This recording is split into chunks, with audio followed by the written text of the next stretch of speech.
Pemirsa, terima kasih dan masih bersama kami. Berita selanjutnya Mahabarakan. Pelantikan wan pengambilan sumpah jabatan Sekda Banjarmasin di ruang Balai Kota Banjarmasin berjalan lancar.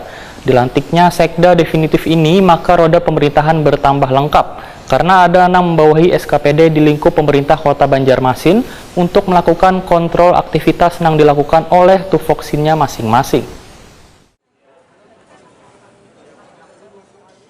Pelantikan dan pengambilan sumpah jabatan Sekda Banjarmasin Ihsan Budiman di ruang Balai Kota Banjarmasin Jalan R.E. Marta Dinata, Banjarmasin tengah hari Kamis 9 Desember 2021 berjalan lancar. Tentunya banyak harapan dengan kehadiran Sekda definitif di lingkungan pemerintah Kota Banjarmasin ini. Wakil Wali Kota Banjarmasin Arifin Nur Wehetakuni Prima TV Usai Ramah Tamah menyatakan, dengan dilantiknya Sekda definitif ini maka roda pemerintahan akan bertambah lengkap karena ada yang membawahi SKPD di lingkup pemerintah Kota Banjarmasin untuk melakukan kontrol pada segala aktivitas yang dilakukan oleh tupoksinya masing-masing. Apapun yang menjadi aktivitas masing-masing tupoksi bisa dikontrol dan kami bisa dibantu gitu. Nah, selama ini kan istilahnya kami bisa kadang-kadang juga membantu Pak Wali Kota di bidang pengawasan. Nah, sehingga insya Allah dengan adanya Pak Sekda tentunya kita bisa lebih fokus kepada bidang pengawasan.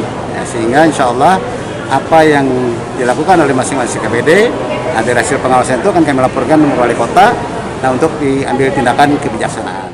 Arifin Nur meminta bantuan Sekda untuk menyelesaikan PR di pemerintah kota, yaitu banyaknya jabatan kepala SKPD yang masih banyak kosong, yang ini dijabat oleh pelaksana harian, sehingga bisa mencari sumber daya manusia yang tepat untuk diposisikan pada jabatan tersebut.